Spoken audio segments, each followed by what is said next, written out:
Hello guys! Welcome to my channel. Ngayon ay magpapalit ako ng outlet dahil yung USB built-in niya dito sa nagcha-charge, minsan hindi. Kaya bumili ako ng panibagong outlet na i-replace ko rito. Top Greener. So may tatlo siyang USB na ang specs niya is 5.8 amperes tsaka 5 volts DC. So ito kasi is 2.1 at minsan nagkakaroon, minsan nawawala. Medyo may problema na yung circuit niyan sa loob.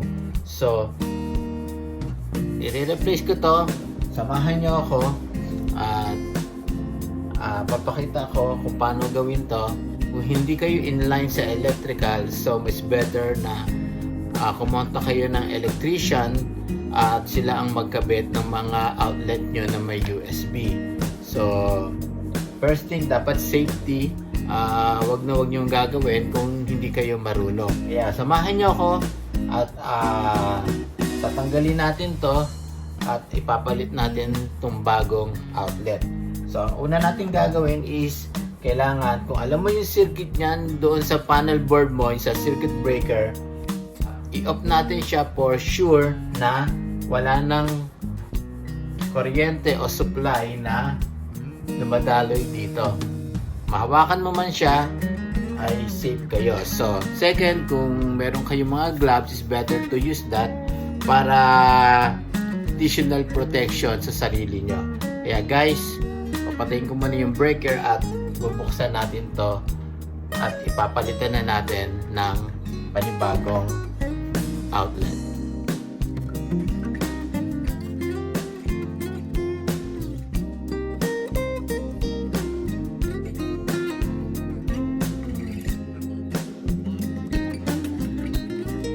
Yan, mukhang nawala yung ilaw. So patay na siya. So double check natin kung meron nga, kung wala na talaga.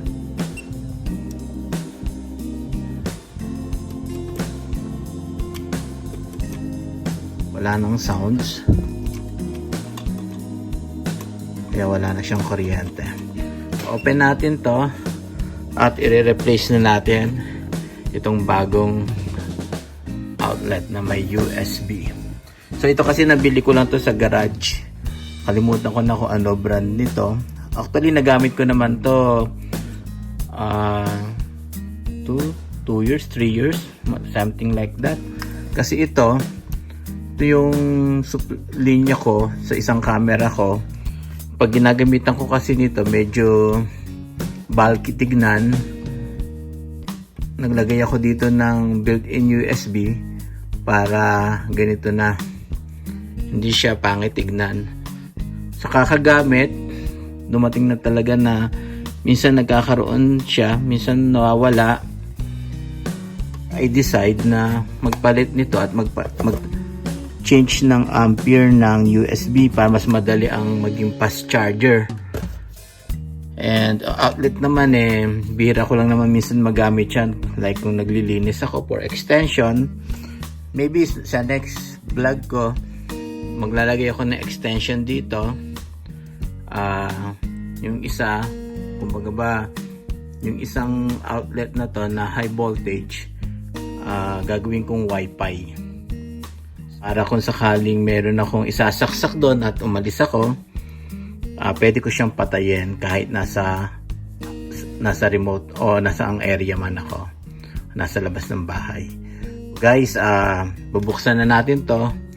Wala na tong power, kaya mare-replace na natin siya.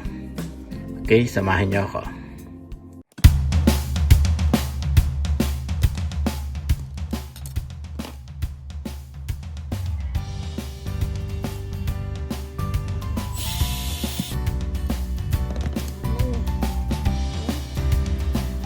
Okay guys, tignan nyo, papakita ko sa inyo yung gaano lang kaliit yung utility box nito. Kalamitan ng mga utility box sa mga bahay, napakaliit lang. Ito kasi yung mga ganito, may circuit siya, medyo malaki yung likod.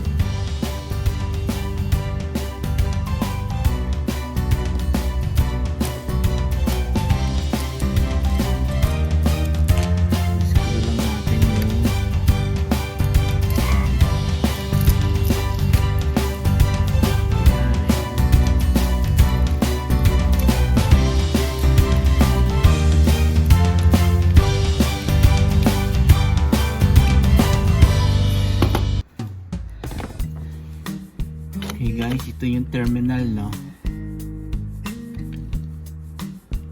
Ito nyo. Wala. Ito yung hot. Ito yung nagre-read ng 110. Ito yung neutral, yung white. Safe yan kahit madikit dito yan.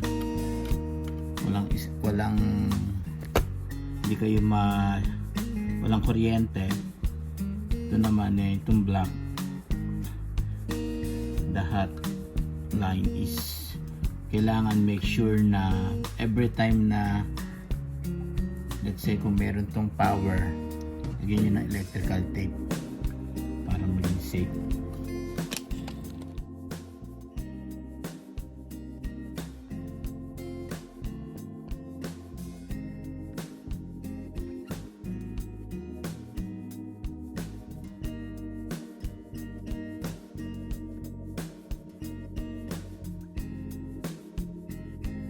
Ganda lang nito, kung mapapansin nyo, yung dalawang butas dyan, pwede nyong i-straight to, ipasok diyan, i-tight.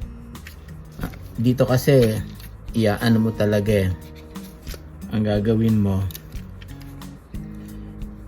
i-curve mo pa para kumapit doon sa screw nito. So ito naman, pasok mo lang, ito yung hot, ito yung black. Mayroong nakalagay naman hot, black, white, neutral. So hot, black, white, neutral. Ito white, neutral, ito yung hot, black. Pwede ko siyang i-connect through straight line lang. I-straight ko lang to para mas madaling ikabit.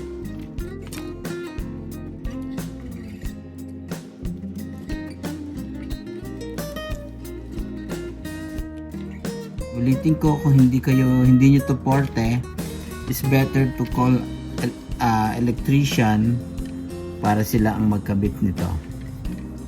So the neutral,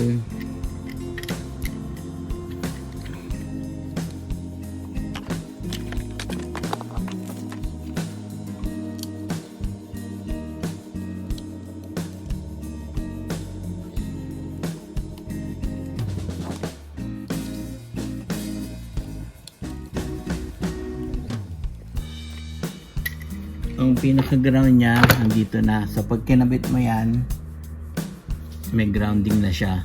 So mas maganda rin na lagyan mo to ng electrical tape uli yung side para yung exposed na hot line dito ay hindi matamaan ng utility box mo para sa safety.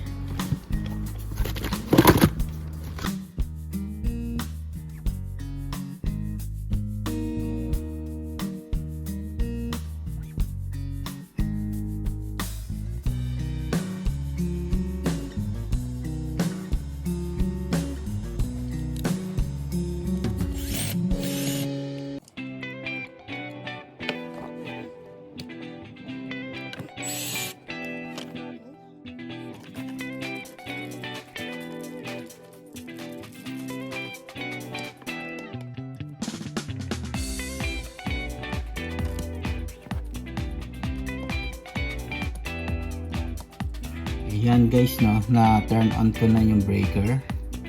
Tingnan natin. Ito yung hot.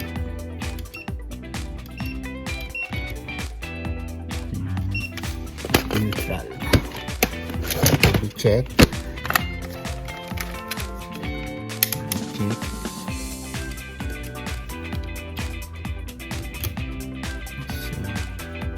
Merong reading na 110. So, ito naman sa USB.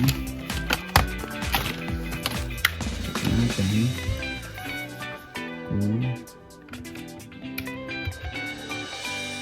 Okay. Karon. Tanggalin natin. The other one.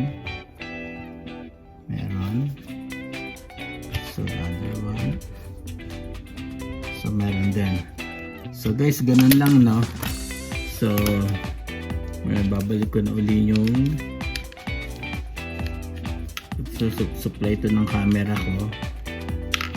So, pwede ko na siya uling dito. So, kung may mga iba pa akong i-charge like cellphone sa iPad, pwede na. Is pa ako para kung sakali sa cellphone. Okay guys,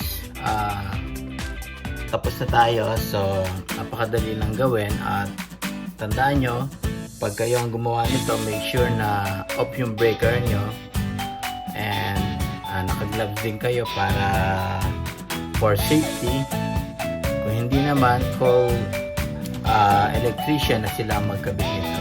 Thank you for watching. Don't forget to subscribe my YouTube channel and click the bell notification. Bye for now.